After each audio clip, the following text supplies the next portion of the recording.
Okay, students. So in last lecture, I discussed the Newton's first law or inertia. So today I am going to start the Newton's second law of motion. Okay. So before starting the Newton's second law of motion, student, first I am going to discuss the momentum. Okay. थोड़ा सा momentum की हम लोग बात करेंगे कि what is momentum.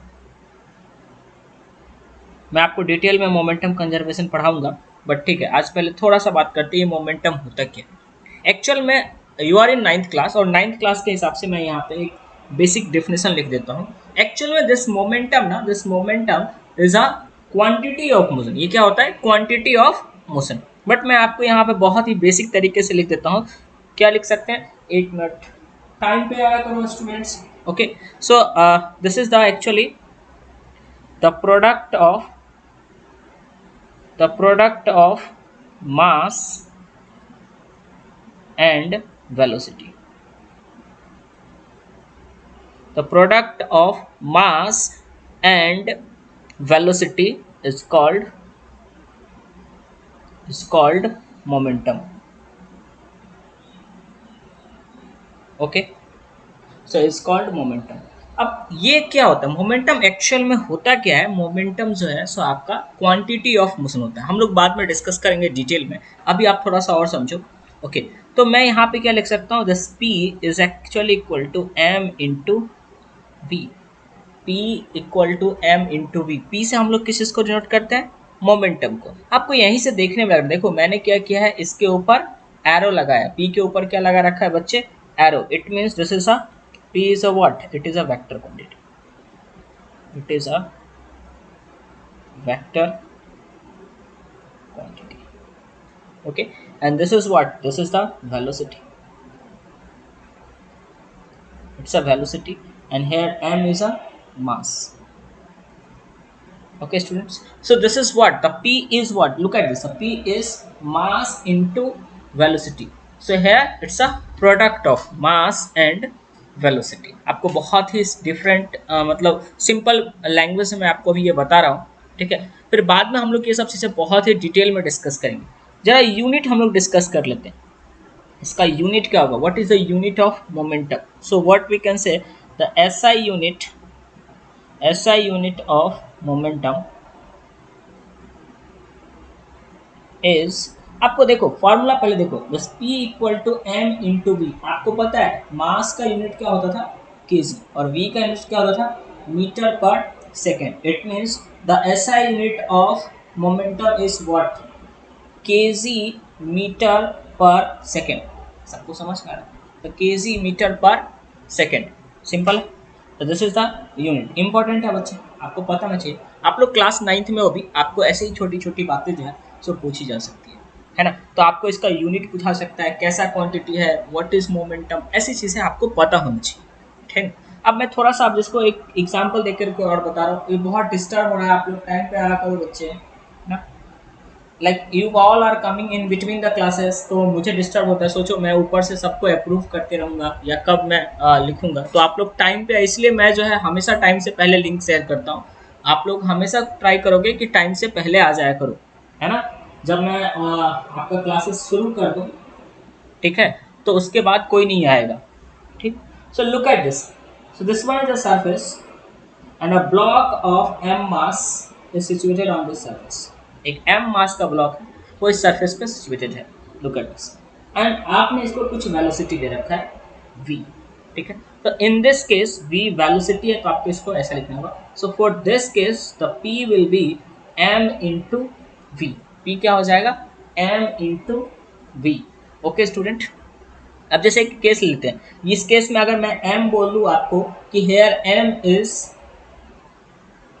10 kg, ठीक है, एंड v इज 5 मीटर पर सेकेंड, ऐसा ले लिया। मैंने यहाँ मैग्नीट्यूड लिखा, magnitude of velocity.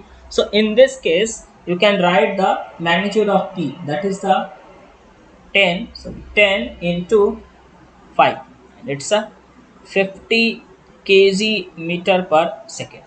This is momentum, है ना। तो इस इंस्टेंट पे, अगर किसी एक इंस्टेंट पे जहां पे आपको वेलोसिटी पता है, उसका मास पता है, you can easily calculate the momentum. बहुत इजी है, छोटी छोटी बातें करूंगा लेकिन आपके लिए इंपॉर्टेंट है बच्चे। पहले आपको मोमेंटम समझ में आना चाहिए। मैं फिर से एक बार रिवाइज करा देता हूँ कि देखो हम लोग को पढ़ना क्या है। आज का हमारा टॉपिक क्या है, Newton's second loss of motion. हमने फर्स्ट डिस्कस कर रखा है, but Newton second law of motion को समझने के लिए आपको एक सपोर्टिव टॉपिक की जरूरत है। आपको एक पता होना चाहिए बेसिक चीजें, वो है मोमेंटम, है ना। तो मैं आपको पहले मोमेंटम एक्सप्लेन कर रहा हूँ। मोमेंटम क्या होता है, the product of mass and velocity. Okay, mass और वेलोसिटी के प्रोडक्ट को। This is also a quantity of motion. Momentum को हम लोग क्या बोलते हैं, क्वांटिटी ऑफ मोशन। मोमेंटम कैसा क्वांटिटी है, it is a vector quantity. Look at this, this is a vector quantity. और इसका ऐसा यूनिट क्या होता है, केजी मीटर पर सेकेंड। उसका एक्सप्लेनेशन मैंने आपको यहाँ दिया है, ठीक है। In next, look at this. If object is moving with a certain velocity, if it is given, you can calculate at that point the momentum. ठीक है बच्चे। अब देखो ये चीजें हम लोग यूज करेंगे न्यूटन सेकेंड लॉ को के एक्सप्लेनेशन में, ठीक है ना। तो हम लोग ये सारा चीजें यूज करेंगे न्यूटन सेकेंड लॉ के एक्सप्लेनेशन में। तो मैं आपको न्यूटन सेकेंड लॉ का स्टेटमेंट लिख देता हूं। हमारा आज का टॉपिक क्या है, न्यूटन्स सेकेंड लॉ। ओके, अब न्यूटन सेकेंड लॉ है, पहले तो मैं इसका स्टेटमेंट लिख देता हूँ बच्चे। बहुत ही इजी सा है स्टेटमेंट, और ये इंपॉर्टेंट है बच्चे। ये लॉ है न्यूटन सेकेंड लॉ, ये इंपॉर्टेंट है। एक्चुअल में क्या होता है, न्यूटन सेकेंड लॉ का स्टेटमेंट क्या होता है, तो इसका होता है the rate of change of momentum, the rate of change of momentum of a body is directly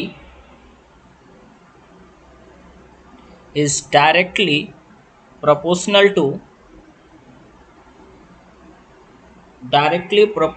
to force and its takes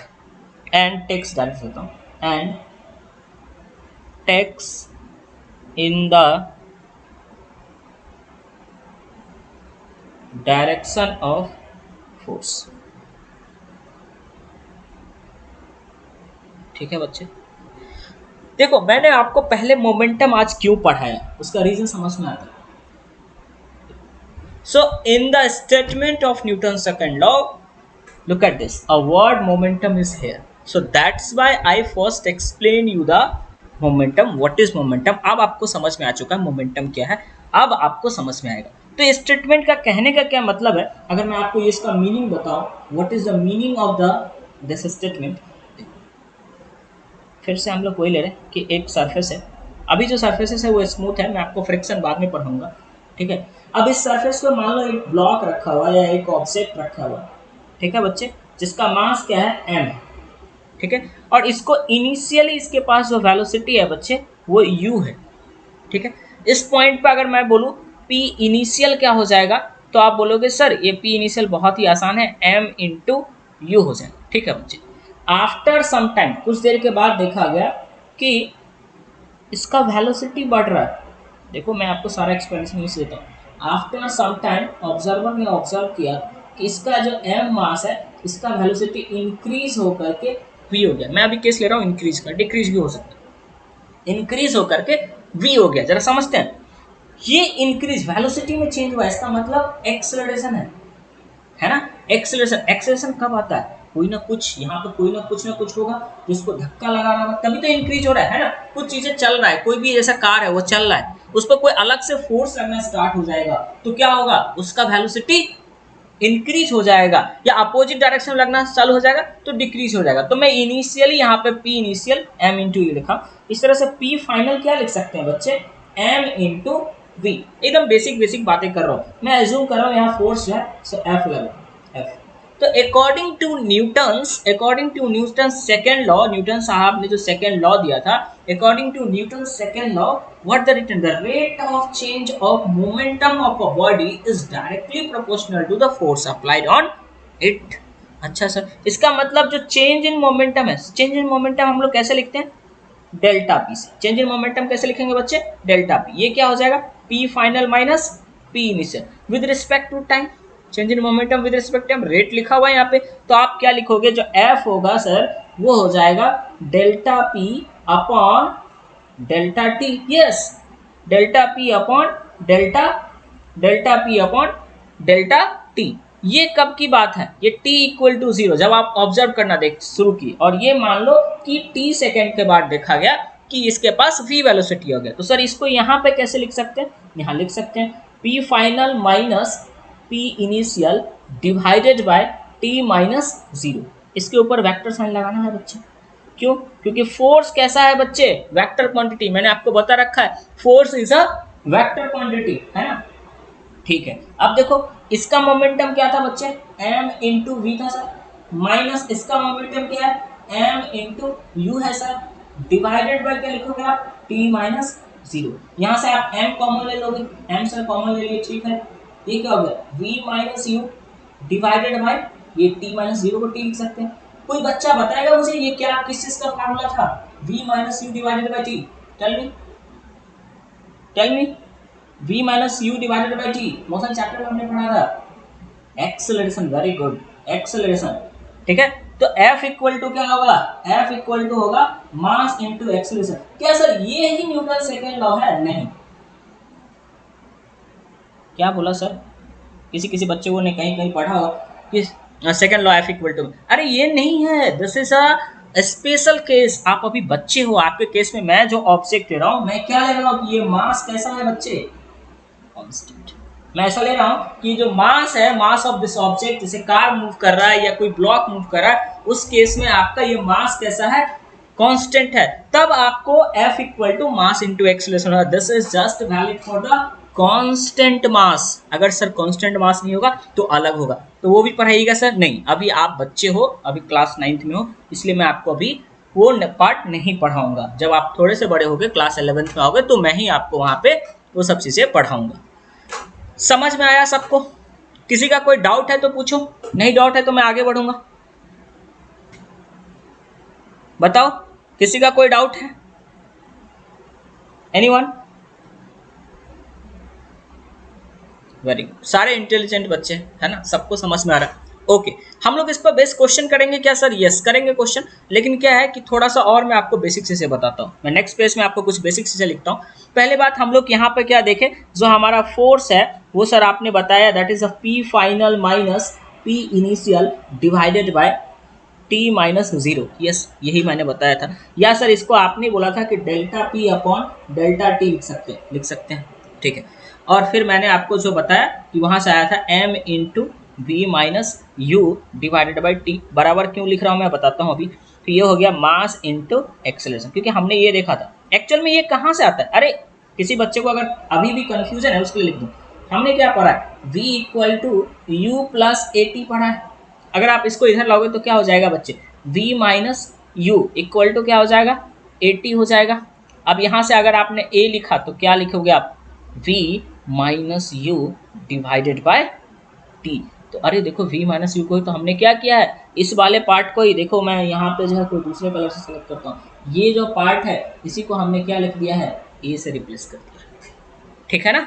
इसमें किसी का कंफ्यूजन नहीं होना चाहिए। चलो छोटी छोटी बातें बताता हूँ, लेकिन ये इंपॉर्टेंट है, मैं अभी छोटी छोटी बातें बता रहा हूँ आपको, बट वो इंपॉर्टेंट है। कौन कौन सी बातें बताऊंगा, देखो इस पर बेस्ट क्वेश्चन आ सकता है। पहली बात ये क्या है बच्चे, ये फोर्स है, फोर्स है, मैं आपको देखो सुनो, ये क्या है, फोर्स। फोर्स के बारे में वैसे हम लोग बहुत डिटेल में डिस्कशन कर चुके हैं, फिर भी मैं आपको थोड़ा बहुत बेसिक चीजें बताऊंगा। देखो क्या बता रहा हूँ, समझो। पहला तो कि इसका ऐसा यूनिट क्या होता है, ऐसा यूनिट न्यूटन, न्यूटन होता है, ठीक है ना। अब किसी ने पूछ लिया कि sir what is 1 Newton, what is 1 Newton, देखो मैं इसको डिफाइन कर देता हूँ। 1 न्यूटन फोर्स कितना होता है सर, आपके दिमाग में आ सकता है, जब मैं बोल रहा हूँ कि फोर्स का यूनिट होता है न्यूटन, तो आपके दिमाग में एक ख्याल आ सकता है कि सर 1 न्यूटन क्या होता है, फिर आप ये तो बताए नहीं। तो 1 न्यूटन, मैं यहाँ लिख देता हूँ, 1 Newton is equivalent to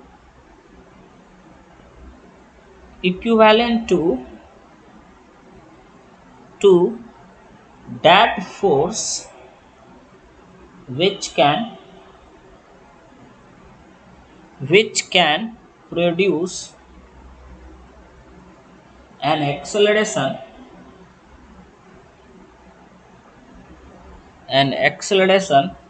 of 1 meter per second square in a body of mass 1 kg। क्या लिखा है सर आप इसको? मैं इसको मैथमेटिकली लिख के बताता हूँ। देखो हमने क्या देखा है, F equal to mass into acceleration, ये हमें सेकेंड लॉ का स्टेटमेंट से आया था। अब देखो मैं आपको बता रहा हूँ कि अगर ये 1 kg का ब्लॉक है तो यहाँ सर 1 लिखेंगे, एक्सेलरेशन भी 1 प्रोड्यूस हो रहा है, कितना हो जाएगा 1 न्यूटन, तो यहाँ फोर्स कितना हो गया 1 न्यूटन। वही चीज़ को मैंने यहाँ पे पहले मैंने थियोरेटिकल फॉर्म में लिखा, फिर मैंने इसको ही क्या किया है बच्चे, मैथमेटिकल फॉर्म में लिख दिया। अब बताओ सबको समझ में आ रहा है? अब सबको समझ में आ रहा है कि नहीं, जरा बताओ। Very very good, good response. ठीक है, इस तरह से देखो तुम लोग क्लास के बीच में अगर मैं कुछ पूछ रहा हूँ तो आप लोग रिस्पॉन्स दोगे तो मुझे बहुत मजा आता है पढ़ाने में। ठीक है, मेरे लिए जो फ्यूल है ना, मैं आप देखो हमेशा ही इस तरह से पढ़ाते रहता हूँ, चाहे वो दिन का फर्स्ट क्लास है या लास्ट क्लास है, इसी तरह से लेते रहता हूँ, इसी एनर्जी के साथ, क्योंकि आप लोग को हाँ ना बोलना पड़ेगा। मुझे पता होना चाहिए कि यस आपको समझ में आ रहा है। ठीक है, तो फिजिक्स पढ़ने का मजा है। आप ऐसे चुपचाप बैठे रहोगे तो मजा नहीं आएगा। वैसे ऑफलाइन क्लासेस का कोई कंपेयर नहीं है, इसलिए मुझे ऑफलाइन क्लासेस में पढ़ाने में बहुत मजा आता है, बट ठीक है। और ये जो वीडियो है बच्चे, मैं ये रिकॉर्डेड आपका अपलोड कर दूंगा, आप जो है सो बाद में भी आपको नोट्स बनाना होगा या देखना होगा तो आप वहां से देख पाओगे। ठीक है, चलो कुछ बात बेसिक से आपको मैं पहले भी बता चुका हूँ, फिर से बता देता हूँ कि सीजीएस यूनिट होता है डायन, तो 1 न्यूटन जो होता है दैट इज इक्वल टू 10⁵ डायन होता है। मैं पहले बता चुका हूँ, मैं ये चीज़ें पहले बता चुका हूँ, फिर भी लिख दिया, चलो कोई बात नहीं। अब देखो, अब हम लोग जो है एक क्वेश्चन करते हैं, बहुत बेसिक क्वेश्चंस कराऊंगा मैं, कोई टफ क्वेश्चन नहीं करेंगे अभी, और टफ क्वेश्चन भी करेंगे बाद में, पहले आज बेसिक क्वेश्चन करते हैं। जैसे कि मैं आपको पूछूं कि एक ब्लॉक लेता हूँ, मैंने क्या किया है बच्चे, एक यहाँ पे इस सरफेस पे, एक ये स्मूथ सरफेस है, इस पे मैंने ब्लॉक, मैं बार बार स्मूथ क्यों बोल रहा हूँ, क्योंकि आप अभी इसमें फ्रिक्शन कंसीडर नहीं करोगे, मैं आपको फ्रिक्शन पढ़ाऊंगा। ठीक है, तो मैंने लिया कि आपको निकालना है कि एक्सेलरेशन कितना प्रोड्यूस होगा, सॉरी अगर मैं इसका एक्सेलरेशन भी दे दूंगा, अगर मैं बोलूँ इस ब्लॉक का मास कुछ ले लेते हैं, जैसे 2.5 kg ले लिया, 2.4 kg सॉरी 2.4 kg ले लिया, और इसमें जो एक्सेलरेशन है, जिस एक्सेलरेशन से इधर की ओर मूव कर रहा है, वो ले लेते हैं हम लोग 5 मीटर पर सेकेंड स्क्वायर। समझना, ये एक्सेलरेशन है। मैं आपसे पूछूं कैलकुलेट द फोर्स रिक्वायर्ड, ये इतना के लिए क्वेश्चन कैसा आ सकता है, डायग्राम मालूम नहीं दिया हो और क्वेश्चन ऐसा पूछते, कैलकुलेट द फोर्स रिक्वायर्ड, क्या लिख दिया मैंने, FRO, calculate the force required to produce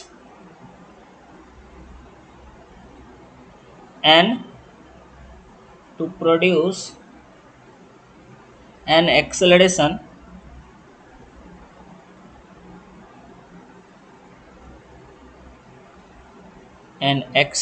of 1 Newton, sorry 1 M, क्या लिख रहा हूँ मैं, प्रोड्यूस ऑफ 5 मीटर ना, क्वेश्चन के हिसाब से लिखना पड़ेगा ना, 5 मीटर पर second square in a body of mass, कितना है इसका, हमने लिया है 2.4 kg। मैंने डायग्राम भी दे रखा था आपको, क्वेश्चन भी, तो हो सकता है कि आपको डायग्राम दे दे और तब पूछ ले, या इस फॉर्म में लिखा होता है, ये फर्स्ट क्वेश्चन है इसलिए मैंने लिख दिया है ना। आपको सॉल्यूशन करना है, सॉल्यूशन क्या हो जाएगा, सिंपल सा, आपको पता है कि आपने पढ़ा है F equal to mass into acceleration, है ना। अब देखो मैग्नीट्यूड की मैं बात कर रहा हूँ, तो F इक्वल टू क्या लिखेंगे, मास इंटू एक्सेलरेशन। मास आपको दे रखा है 2.4, एक्सेलरेशन दे रखा है 5, यहाँ से क्या फोर्स आ गया, फोर्स आपके पास यहाँ से आ जाएगा, कितना हो जाएगा, यहाँ से एक जीरो जाएगा, नीचे एक जीरो आ जाएगा, इसने 2 टाइम्स कट कर दिया, ये 12 हो गया, तो F इक्वल टू 12 मीटर, ये आंसर हो गया। ये तो बहुत ही सिंपल था सर, ऐसा ही क्वेश्चन आएगा क्या, आप लोग बच्चे हो, आपके लिए 1 और 2 मार्क्स के क्वेश्चन ऐसे भी आ सकते हैं। ठीक है ना, एक और क्वेश्चन करा कर दिखाता हूँ, थोड़ा सा और अच्छा लगे। मान लो मैं आपको बता रहा हूँ कि एक बॉडी लेता हूँ, फिर से फिर से मैं इसका चलो मैं इसका ना पहले थ्योरेटिकल फॉर्म में क्वेश्चन को लिखता हूँ, फिर डायग्राम बना के आपको बता के दिखाऊंगा। तो मैंने थ्योरेटिकल फॉर्म में जो क्वेश्चन लिया वो लिया कि ऐसा अ बॉडी ऑफ मास, आपको डायग्राम भी बनाना है, अ body of mass 2.5 kg is moving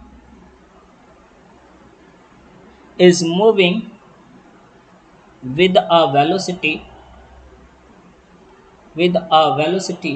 of 20 meter per second. Calculate its momentum.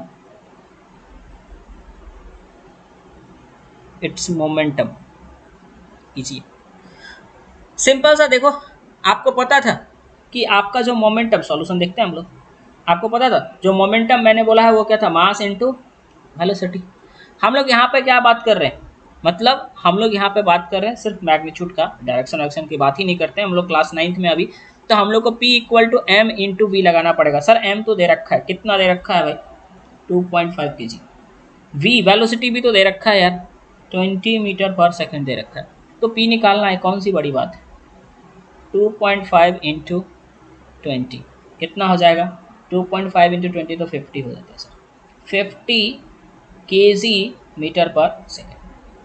तो क्या सर इतने छोटे छोटे ऐसे ही बहुत ही आसान वाले क्वेश्चंस आएंगे? यस, ऐसे ही आसान वाले क्वेश्चंस आएंगे। आप अभी बच्चे हो, आपके लिए ऐसे ही क्वेश्चन सब आया करेंगे, डायरेक्ट फॉर्मूला बेस्ड क्वेश्चंस आया करेंगे। तो आपको अभी बहुत ज़्यादा टेंशन लेने की जरूरत नहीं है। हाँ, थोड़ा सा हम लोग क्या करेंगे, इसमें इम्पल्स वगैरह ऐड करेंगे तो और भी थोड़ा अच्छा क्वेश्चन आएगा, या मोशन के क्वेश्चन मैं आपको कराऊंगा। अभी क्या है कि ये फर्स्ट सेकंड क्वेश्चंस कर रहे हैं, this is the second example, this is the second example. तो मैं आपको अभी basics how to apply formula, अच्छा इसका डायग्राम भी बनाना चाहूँ तो आप बना सकते हो, क्या फालतू है, आप ऐसे बना सकते हो कि यहाँ पे एक ब्लॉक है और ये 2.5 kg का है और इसके पास जो वेलोसिटी है दैट इज 20 मीटर पर सेकेंड। तो इसका आपने P निकाला है ना, आपने इसका क्या किया है, मोमेंटम निकाला है। तो ऐसे ऐसे छोटे छोटे क्वेश्चन भी आ सकते हैं आपके एग्जाम में, आपको निकालना पड़ सकता है। मेन क्या है आपको स्टेटमेंट वगैरह सब याद रखना है। तो क्या सर अभी आगे मैं देखो, अभी टाइम हो रहा है हम लोग का, ठीक है, अभी इतना टाइम है नहीं। अच्छा चलो ठीक है, मैं सोच रहा हूँ कि इम्पल्स पढ़ लेते हैं, हमारे पास अभी 10 मिनट्स के आसपास लगभग टाइम है। तो मैं आपको इम्पल्स पढ़ा लेता हूँ, उसका जो अगर होगा तो हम लोग क्या करेंगे, कुछ क्वेश्चन उस पर भी कर लेंगे। तो मैं आपको जो है अभी पढ़ाता हूँ वो है impulse.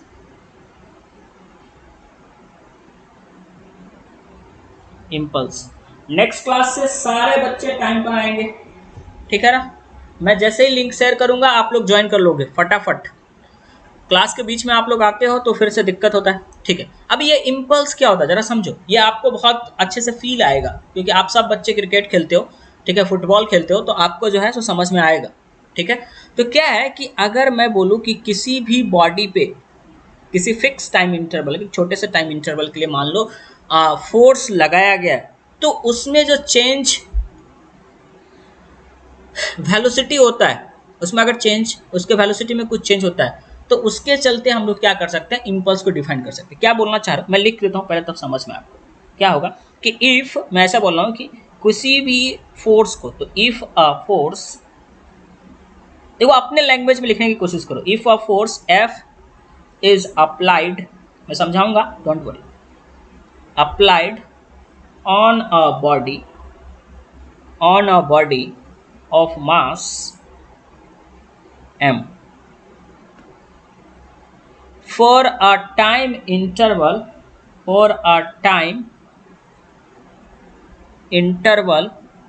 delta t and if the change in velocity is delta v, है ना, कुछ देर के लिए फोर्स लगाया तो चेंज इन वेलोसिटी भी होगा, तो change in velocity is delta v and if the change, ओहो डेल्टा टी में लगा तो एंड, हाँ डेल्टा v तो लिख दिया, डेल्टा v देन इम्पल्स क्या होगा, देन इम्पल्स एक्चुअली जो बच्चे F इंटू डी टी होता है, क्योंकि आप लोग जो है सो अभी मैं यहाँ पे डेल्टा टी लिखूंगा। आप लोग जो है सो अभी क्लास,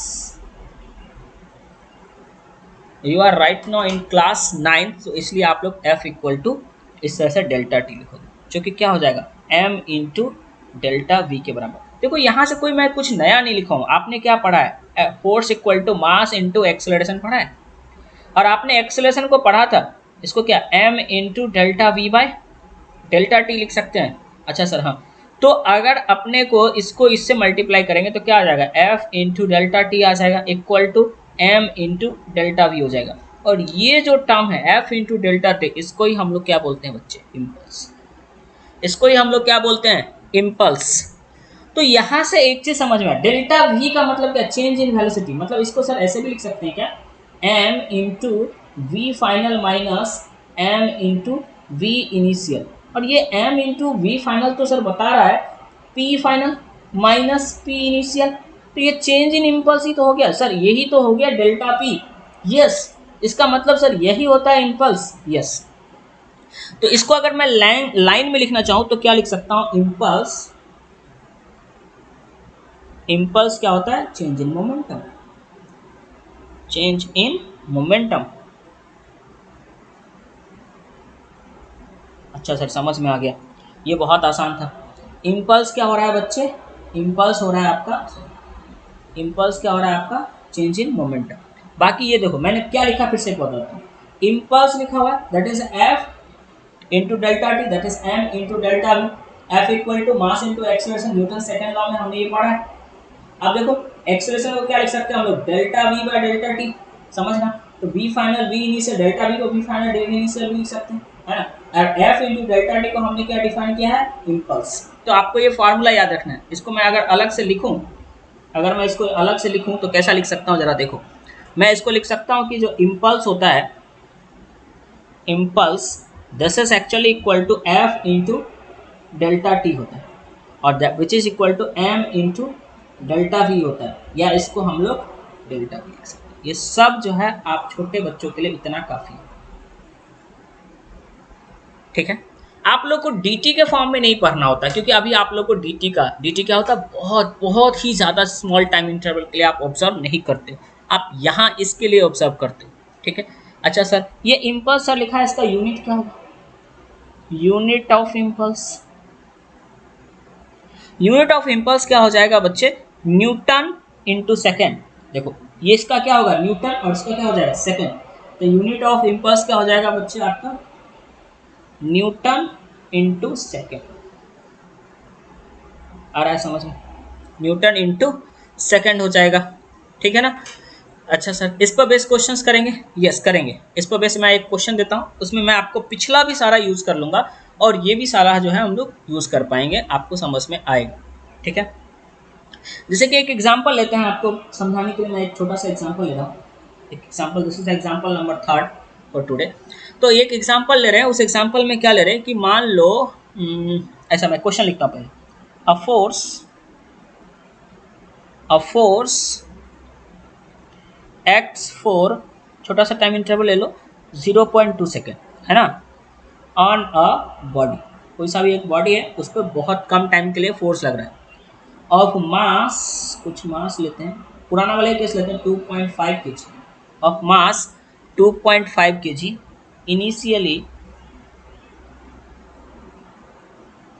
इनिशियली एट रेस्ट। मैं डायग्राम बना के आपको दिखाऊंगा। द फोर्स,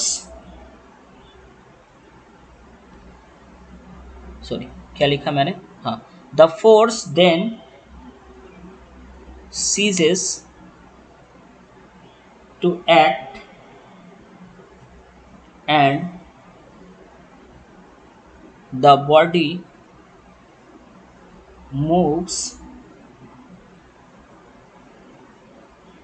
through, कुछ लेते हैं 4 metre in the next, so in the next 1 second, 2 second नहीं, 2 सेकेंड भी ले सकते हैं, मैं यहाँ 1 सेकेंड लेता हूँ, इन अ 1 सेकेंड, ओके। अब क्या आपको निकालना, calculate magnitude of force, calculate magnitude of force.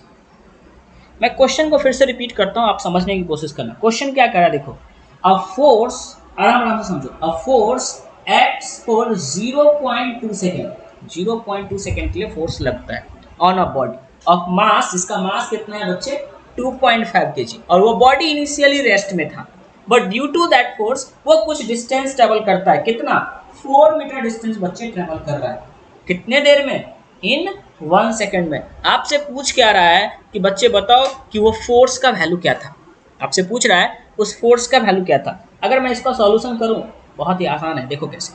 You आपको दे रखा है, इनिशियली कैसा बोल रखा है बच्चे, रेस्ट में। आप देखो 1 सेकेंड में 4 मीटर ट्रेवल किया, इसका मतलब इसका v जो है सो कितना हो जाएगा बच्चे, 4 मीटर पर सेकेंड। आपको एक्सेलरेशन निकालना बहुत ही आसान है।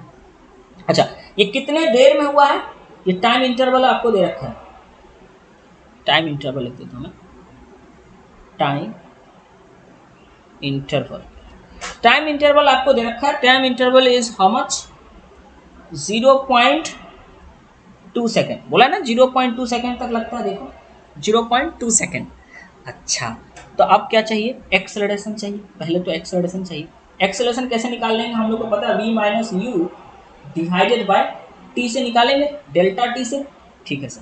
तो यहाँ तो v से सर 4 था, minus 0 divided by time interval तो 0.2 का है, हाँ।